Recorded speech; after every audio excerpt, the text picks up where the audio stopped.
there, so I'm feeling bang on topic with what's going on in the news agenda today, because I just want to start this video post just to talk about an email that I had yesterday from an 80-year-old. It's an 80-year-old that I was in touch with last year. She was asking me last year about any advice that I could give her about helping support from a distance her granddaughter, who she now recognised had got an eating disorder. And she was aware that the family was having a tough time, and she just wanted some useful information about what to say, what not to say, even if it was over a video call or a phone call, and how best to support the rest of the family, which I thought was hugely compassionate. And I was really pleased to say I got an email yesterday from this same grandmother who said that she'd now had the vaccination, and it had prompted her to think that she would now be closer to the point where she would actually be able to sit down in person with her granddaughter, which was then reopening all those questions about how do I make sure I don't put my foot in it? Should I mention the eating disorder at all? If I do mention it, how do I mention it? What reaction am I likely to get? Should I say nothing at all? And we exchanged emails, and we're having sort of making some quite bizarre parallels about, you know, if you saw a young person who was going through a bad bout of acne, would you choose to be the first person to talk about it, or would you want them to broach it and you provide the compassion around it? Interesting analogy.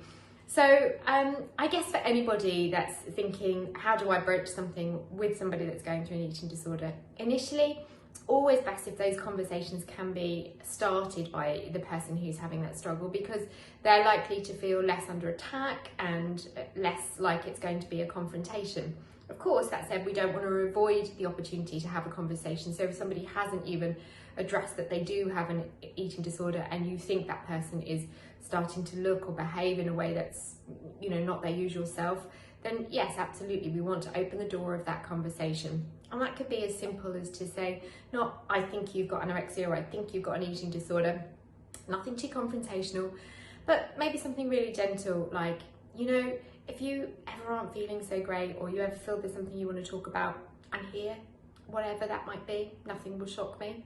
Something really gentle like that. Or you might say, without again addressing specifics of an eating disorder, you might say, I've noticed you just don't seem yourself right now.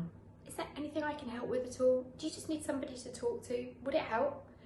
Again, it's that real kind of open-handed approach. You're just offering the opportunity of that person to get into dialogue with you if they wish to. Sometimes they will, sometimes they won't. And if it is that you're seeing someone again, or catching up over the phone with someone who's been through an eating disorder journey, or is in recovery, might have been in recovery for some time, and you're just thinking, how do I broach that? Well, just remember that there's a whole lot else that might be kind of important about that person's world, whether it's their schoolwork, their university plans, or their career, or their relationship. So remember, that shouldn't be your sole question that you want to jump straight to, even though of course it's going to be something that's of interest to you, and that in a compassionate way you're concerned about. So just be as open-ended with that conversation as you can around, so last time we spoke things were not perfect for you. How are you doing with that? Is there any progress, anything going better or worse? And be really quick to praise the positives. And again, on the same level, I would say be really quick to praise the positives and really careful about being drawn into negativity. It's something we recovery coaches have to talk to one another about quite a lot, that often when we're helping people and they're in a real thick fog of negativity, you really don't want to allow people to wallow too much. So try to help them look at aspiration and forward thinking.